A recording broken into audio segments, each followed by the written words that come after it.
is up, YouTube? My name's Alex, and in this video, I'm going to be explaining what are the sharpest or the smartest sportsbooks and why is that important, right? If you know the sharp sportsbooks and you understand how to use information from them, you are going to make a lot more money gambling, a lot more money sports betting. So if you actually just ask ChatGPT, what are the sharpest books? It gives you a pretty interesting answer. First of all, it explains what does it mean for a book to be sharp. And mainly what it means is the market is efficient, right? And by that, I mean, typically their lines are very accurate. They're very indicative, right, of where a line should be set. You'll notice sometimes sportsbooks screw up, they have errors. That doesn't really happen on these sharp books. They're very efficient betting markets. So usually these sharp books, they don't really limit people as much. They have much bigger bet sizes compared to others. So for example, on Pinnacle Sportsbook, which is known to be one of the sharpest, one of the smartest sportsbooks, they have $100,000 betting limits typically for NFL point spreads. So anybody in the world who has access to Pinnacle, unfortunately it's not legal in the US, but it's still a good data point, a good source of information. Anybody who has access to Pinnacle, you can bet $100,000 on an NFL spread, right? And you're not gonna get cut down. You're not gonna get cut off. So efficient market, if you look at, the first thing ChatGPT mentions, efficient lines, that's kind of like the stock market, right? If you think about Facebook stock, every day there's millions of people, hedge funds, trading firms, really smart people who wake up and they think, is Facebook overvalued or is it undervalued? Should we buy or sell? They're running models, they're doing all these complicated things. So long story short, the price of Facebook is fair,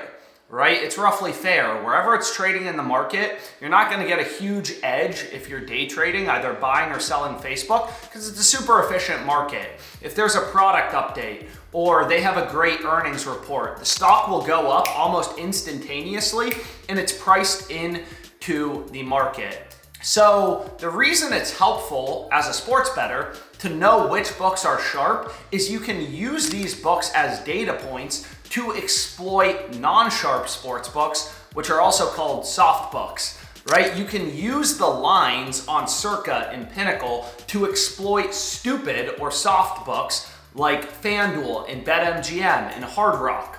So I'll give you an example is let's say, NFL lines are coming out for a couple days from now and the Ravens open at -200 for a game. They open at -200 on Circa and Pinnacle. That's where the money line is. And then you go check DraftKings. DraftKings is giving you the Ravens at -120. That makes you think, wow, these two really sharp books are telling me they should be much bigger favorites at -200. Maybe getting -120 on DraftKings is a good bet. And in this example, it would almost certainly be a good bet. So if you look at ChatGPT, ChatGPT mentions a variety of books for being sharp bookmakers: Pinnacle and Circa, Bookmaker, Betfair Exchange, and Bet Online. So the Betfair Exchange and Pinnacle, they're not legal in the US, but it doesn't matter, right? Before I ever place a bet, I look at where Pinnacle is setting their lines, and I've never placed a bet on Pinnacle, and I never will. None of these sharp sports books I've ever placed a bet on, never.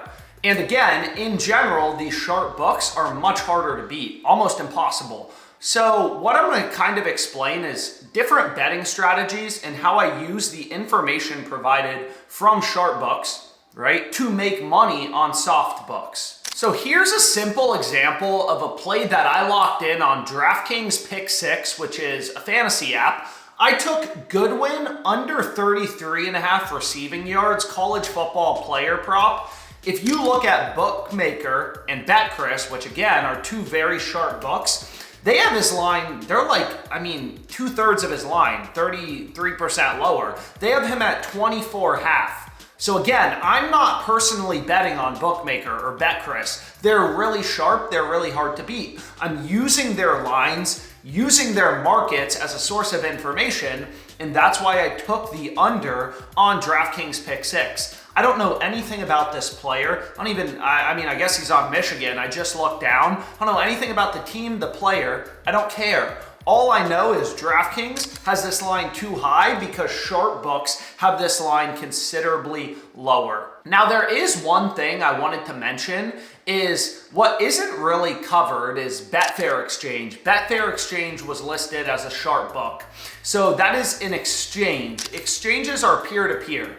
So there's two exchanges that have launched in the US, Novig and ProfitX, and they're also very sharp books, right? But they're kind of new, so maybe ChatGPT hasn't updated yet. But Novig and ProfitX are two very good data points. They're two very sharp books. Typically, sharp books are categorized by a few things. One, no betting limits.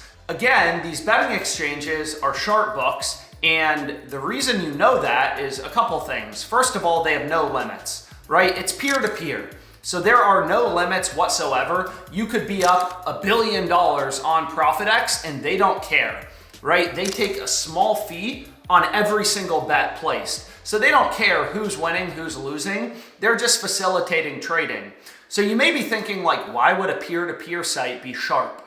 And the thing is on these peer-to-peer sites, the people setting lines and offering liquidity, it's not Joe Schmo from down the street.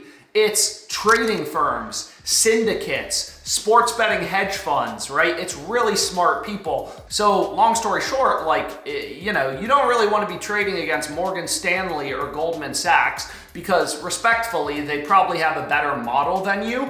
And that's who's setting lines. Not actually, but just as an example, I don't know if banks are actually setting lines on Novig and ProfitX, but it helps give you a sense, right? So these exchanges, you'll notice they're sharp because again, there's no limits, which is the same for sharp sportsbooks like Pinnacle, right? But they also have very low juice.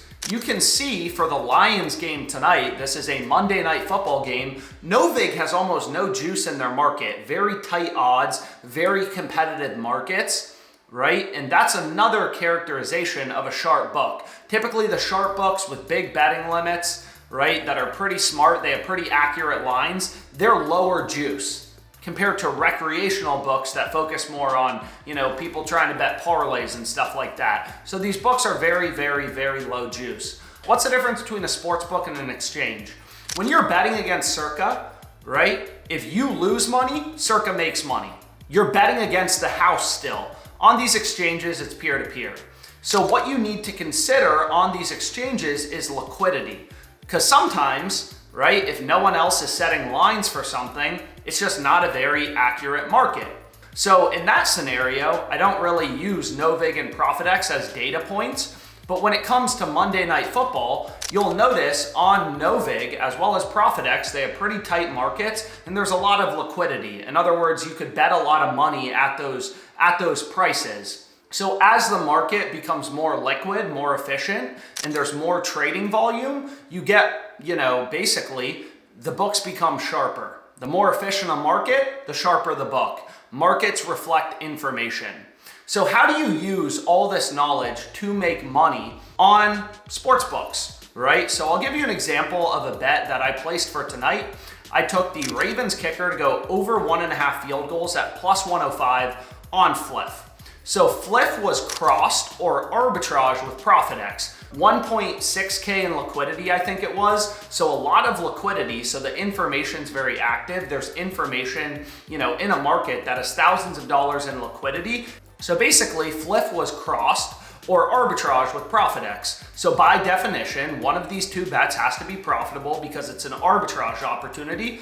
So, if a soft book is crossed or arbitrage, plus 105, minus 104 on the under, plus 105 on the over.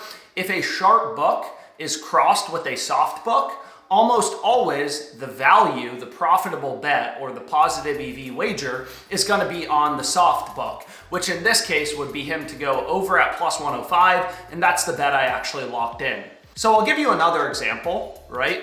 Is this weekend I ran Kareem Hunt to score a touchdown at plus 250. Plus 250 on FanDuel. I locked that in. If you looked at ProfitX, ProfitX had him to not score a touchdown at minus 242.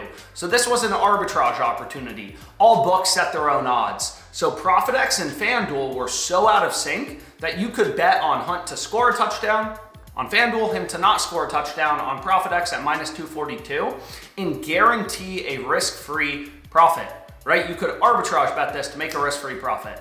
ProfitX was super liquid, over $7,000 in liquidity. The point is, one of those two plays has to be profitable. ProfitX is super liquid, so I solely bet the FanDuel side. This was a crossed market plus EV bet. Crossed market EV betting is the main strategy I use nowadays. I basically look for arbitrage bets between a soft book like FanDuel and a sharp book like ProfitX, and I just bet the play on the soft book. And what you can also do is kind of look at other sports books. Pinnacle, again, that's a sharp sports book, not an exchange, it's a sports book. They had hunts over around plus 200. We're getting plus 250 on FanDuel. That's another indication to me that, hey, FanDuel is giving me a positive EV, a mathematically profitable bet. So that's basically how you use exchanges and sharp books to make money sports betting. There is information in markets, there is information in odds, right? So I hope you enjoyed this video. Comment any questions, let me know other video ideas, and again, thank you so much for your time.